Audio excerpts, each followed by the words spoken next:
Let's create realistic gold and steel materials in Blender using only the principle-based shader. Okay guys, first select your object or mesh, then go to the materials property right here.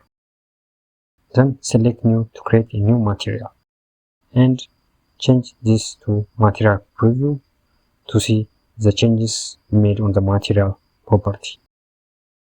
Then change the base color something to yellow. Then increase the metallic value to the fullest and down the roughness value to 0. You can also decrease the specular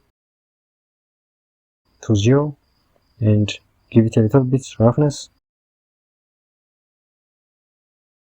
And that's it. This is how you make a gold texture simply using only the material property settings. So to make it a silver metallic object, let's duplicate our mesh, then remove this material on it, then create a new one. Then increase the metallic value to the fullest for this one too, then decrease the roughness to 0 and also the specular to 0. Let's increase the roughness a little bit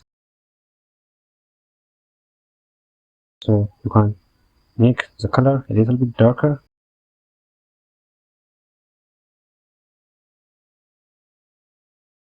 And that's it. Now we have a silver metallic object and a gold metallic object. So this is how you create these metallic objects. And that's it. Now you know how to create gold and steel materials just by adjusting a few simple values. If you found this helpful, make sure to like the video. It really helps the channel grow. Subscribe for more beginner friendly Blender tutorials every week. See you in the next tutorial.